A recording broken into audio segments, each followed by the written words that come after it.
Hello everyone. तो कैसे हैं आप सब? आई होप आप सब सही होंगे।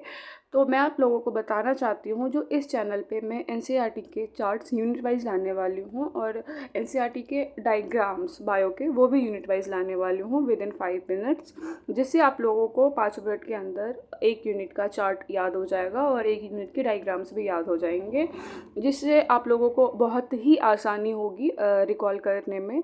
तो चलिए स्टार्ट करते हैं। इस में फर्स्ट वाला जो है हम 5 किंगडम जो बायोलॉजिकल क्लासिफिकेशन में है, you all know that biodiversity में 3 चैप्टर्स आते हैं।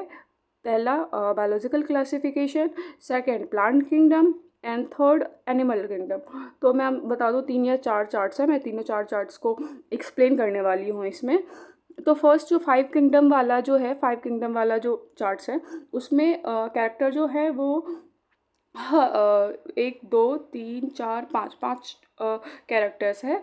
और आपको पता होगा हमारे किंगडम्स जो हैं वो भी 5 है। तो फर्स्ट जो है Monera, Protista, Fungi and Plantae and Animalia. ठीक है, तो आप सबको पता होगा जो सेल टाइप जो होता है वो मोनेरा का प्रोकैरियोटिक होता है और बाकी जो होते हैं उसके यूकैरियोट होते हैं। तो ये सबसे ज़्यादा इजी होगा याद करने में। उसके बाद सेल वॉल जो होता है आपको पता होगा एनिमल में एब्सेंट होता है और प्रोटिस्टा में थोड़े में पाया जाता है, किसी में नहीं पाया जाता है। तो ये दोनों प्रोटिस्टा और एनिमेलिया का आपको साइड से याद हो जाएगा। जो जैसे कि आपको याद होगा यूग्लिनॉइड्स में एक पेलिकल लेयर होता है, ना कि सेल वॉल। ठीक है, तो ऐसे ही मोनेरा में नॉन सेलुलोजिक होता है जो कि पॉलीसेकेराइड एमाइनो एसिड का बना होता है। आप इसको भी ध्यान रखना, ये आते हैं क्वेश्चंस। और प्रोटिस्टा में आपको याद होगा उसमें नहीं होता। और फंगी में काइटिन का बना होता है और प्लांटिया में सेलुलोज का, ये आप लोगों को पता होगा। बाकी न्यूक्लियर मेम्ब्रेन की बात करें तो इसका डायरेक्ट कनेक्शन सेल टाइप से है। आपको पता होगा जो प्रोकैरियोटिक जो होते हैं उनमें न्यूक्लियर मेम्ब्रेन एब्सेंट होते हैं, बाकी यूकैरियोटिक में सब में प्रेजेंट होते हैं।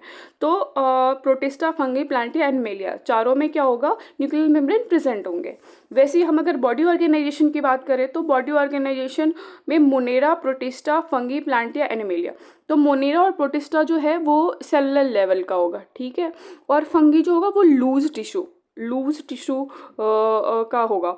ठीक है, बाकी प्लांटिया और एनिमेलिया, प्लांटिया में टिश्यू एंड ऑर्गेन हो गया और एनिमेलिया में tissue, organ and organ system. आप अगर देखें तो टिश्यू जो है वो फंगी से स्टार्ट हो जाता है और ऑर्गेन सिस्टम जो है वो एनिमेलिया से स्टार्ट होता है। ठीक है गाइस, तो ऑर्गेन सिस्टम कहाँ से स्टार्ट होता है, एनिमेलिया से, ये आपको ध्यान रखना है। बाकी मोड ऑफ न्यूट्रिशन की बात करें तो मोड ऑफ न्यूट्रिशन मोनेरा यानी बैक्टीरिया वाले में दोनों होते हैं, ऑटोट्रॉपिक एंड हेट्रोट्रॉपिक। ऑटोट्रॉपिक में केमोसिंथेटिक एंड फोटोसिंथेटिक आ गया। बाकी हेट्रोट्रॉपिक की बात करें तो उसमें सेप्रोफाइटिक एंड पैरासाइटिक। तो हमें सेप्रोफिटिक एंड पैरासिटिक में डिफरेंस नहीं पता होता। तो मैं बताऊँ, सेप्रोफिटिक वो होते हैं जो मरे हुए चीज़ होते हैं, सड़े गले हुए होते हैं, उस पर जो बैक्टीरिया लगता है उस टाइप के उस बैक्टीरिया जो होते हैं वो सेप्रोफिटिक फूड प्रोवाइड करते हैं, मतलब वो सेप्रोफिटिक होते हैं। और हम पैरासाइटिक की बात करें तो जो जिंदा पे है, जैसे लाइस की बात करें, बाकी और भी बहुत सारे अब डिग देखोगे जो डॉग्स पे होते हैं, वो सब जो हो गया वो पैरासाइटिक हो गया, क्योंकि वो लिव ऑर्गेनिज्म को एज अ फूड ले रहा है। तो ये आपको सेप्रोफिटिक एंड पैरासिटिक में डिफरेंस पता चल गया होगा। बाकी प्रोटिस्टा भी ऑटोट्रॉपिक एंड हेट्रोट्रॉपिक होता है। इसमें एक ध्यान देने वाली बात है, जो मोनेरा जो होता है वो ऑटोट्रॉपिक में 2 टाइप का होता है, फोटोसिंथेटिक एंड केमोसिंथेटिक। बाकी प्रोटिस्टा जो है वो सिर्फ फोटोसिंथेटिक होता है, वो केमोसिंथेटिक नहीं होता है, ये आपको याद रखना होगा, ये इसमें कंफ्यूजन हो सकती है आपको। बाकी हेट्रोट्रॉपिक होता है।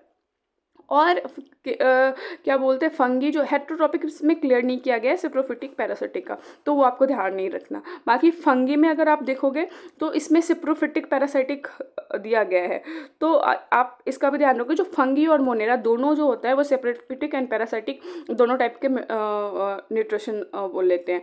बाकी आप फंगी में एक चीज़ देखोगे जो ये हेट्रोटॉपिक होता है, उसमें फंगी और एनिमेलिया 2 ऐसे ऑर्गेनिज्म है जो कि हेट्रोटॉपिक, ओनली हेट्रोटॉपिक होता है, ऑटोट्रॉपिक नहीं होता, ये भी आपको याद रखना होगा। प्लांट या बाकी आपको पता है सिर्फ ऑटोट्रॉपिक होता है, हेट्रोटॉपिक नहीं होता। तो अगर मैं ऑन क्लियर बोलूँ तो ऑटोट्रॉपिक एंड हेट्रोटॉपिक जो होता है वो मोनेरा एंड प्रोटिस्टा होता है, सिर्फ हेट्रोटॉपिक जो होता है वो फंगी होगा और सिर्फ ऑटोट्रॉपिक जो होगा वो प्लांटिया होगा। और हेट्रोटॉपिक होलोजोइक और होलोजोइक मतलब आपको पता होगा जो जैसे हम किसी पे फूड के लिए डिपेंडेंट हो, मतलब मैं अपनी फूड के लिए किसी और पे डिपेंडेंट हूँ, दैट इज़ कॉल्ड होलोजोइक। तो ये होलोजोइक टाइप के न्यूट्रिशंस जो होते हैं वो सिर्फ एनिमेलिया में होता है। ठीक है गाइस, तो ये वाला चार्ट आपको क्लियर हो गया होगा। अब नेक्स्ट चार्ट पे चलते हैं। आपको पता होगा जो ये वाला चार्ट जो है वो एनिमेलिया वाले एनिमल किंगडम वाले चैप्टर्स में है। तो उसमें आप अगर आपने देखा होगा तो ये level of organisation, symmetry, body cavity और सिलोम, बॉडी कैविटी को ही सिलोम बोलते हैं, एंड फाइलम। ठीक है, तो animalia animalia you all know that multi cellular होता है। इसमें दो, एक तो सेलुलर लेवल ऑफ ऑर्गेनाइजेशन रहता है, tissue organ and organ system level. और इसमें सिमेट्री जो होगा वो तीन तरह का होगा, mostly asymmetry, radial symmetry and bilateral. तो एसिमेट्री में क्या बोलते हैं, एक एसिलोमेट ही होगा उसमें, और कोई ऑब्वियसली एसिमेट्रिकल ही है और सेलुलर लेवल ऑफ ऑर्गेनाइजेशन है, तो कहाँ से सिलोम, कहाँ से कैविटी पाई जाएगी, तो एसिलोमेट होगा, दैट इज कॉल्ड पोरीफेरा। बाकी tissue organ and organ system वाले में दो होंगे, रेडियल एंड बाइलेटरल, और इसमें सिलोमेट्स भी दो होंगे, तीन होंगे, एसिलोमेट्स, सीडोसिलोमेट्स एंड सिलोमेट्स। तो एसिलोमेट्स में दो होंगे, coelenterata that is called cnidaria भी, एंड टीनोफोरा। ठीक है, बाकी without body cavity, acoelomate is called without body cavity ही, एंड फॉल्स सिलोम मतलब ऐसे कैविटीज पाई जाएगी जो कि मैं आपको डायग्राम वाले वीडियोज में दिखाऊंगी तो आपको क्लियर हो जाएगा, that is called pseudocoelomate and S के हेलेमेंथिस एंड बाइलेटर, जो कि बाइलेटर सिमेट्री होगा। बाकी ट्रू सिलोम जो होता है इसके बाद, इसके एलिमेंट्स के बाद जितने भी फाइलम है, जैसे Annelida, Arthropoda, Mollusca, Echinodermata, Hemichordata and Chordata. ठीक है, वो उस सब में सिलोमेट्स पाए जाएंगे। ठीक है, बाकी हम अगर नेक्स्ट चार्ट पे अगर स्विच करें तो आपको पता होगा ये वाला चार्ट्स कॉर्डेटा और नॉन कॉर्डेट्स में जो कंपैरिजन है वो भी एनिमल किंगडम में ही है, जिसमें आपको दिखेगा कॉर्डेट्स और नॉन कॉर्डेट्स। नोटोकॉर्ड जो होता है वो कॉर्डेट्स में प्रेजेंट होता है, इनफैक्ट आपको पता होगा जो नोटोकॉर्ड जो होता है वो फीचर ही होता है कॉर्डेट्स का, तो इसलिए chordates notochord present, non chordate absent. Central nervous system is dorsal, hollow and single. इसका कॉर्डेट्स का कैसा होता है, डॉर्सल, सिंगल एंड होलो। और बाकी नॉन कॉर्डेट्स का क्या होगा, ventral, solid and double, ventral, solid and double.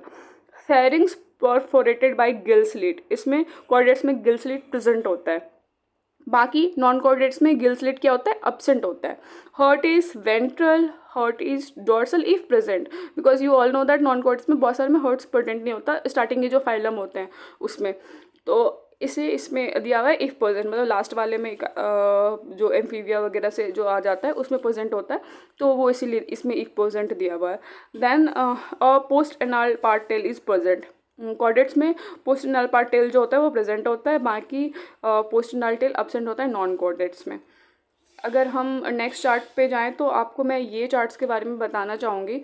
जो ये चार्ट्स आप मैंने सिर्फ इसलिए इसमें किया है कि ये चार्ट्स आपको खुद से बनाने हैं। आप ये सबसे लास्ट में दिया हुआ है एनिमल किंगडम के, बाकी इस चार्ट से आपको बहुत ही हेल्प मिलेगा। बाकी आप एक A4 साइज पेज लेना, उसमें phylum, level of organisation, symmetry, coelom, segmentation, digestive system, circulatory system, respiratory system and distinct feature, जो अलग से फीचर्स हैं वो करके, एंड पोरीफेरा, सिलेंट्राटा, नाइट। आप मैं बताऊँ यहाँ पे आप एक एग्जाम्पल्स भी ऐड करना, ठीक है, यहाँ पे लास्ट वाले रॉ में एग्जाम्पल से ऐड करना। देन आप पोरीफेरा, सिलेंट्राटा, टीनोफोरा और प्लेटिन, लेमेंथिस, एस्के, एनिलिडा, ऑर्थोपोडा सारे फाइलम लिख के, उसके बाद उसके ये सारे फीचर्स लिखने के बाद यहाँ पे एग्जाम्पल्स लिख लेना, और उसके उसमें अपने टेबल्स के सामने चिपका लेना, और उसको लगभग में हर रोज़ 5 मिनट इस पर टाइम देना, जिससे आपको ये पूरा चार्ट याद हो जाएगा। मतलब इस पूरे चार्ट में पूरे एनिमल किंगडम आ जाएंगे आपके। बाकी एग्जाम्पल्स के लिए भी मैं वीडियो लाऊँगी, तो तब तक देखते हैं। Okay, thank you so much, मिलते हैं नेक्स्ट वीडियो में। Your support means world to me. Thank you.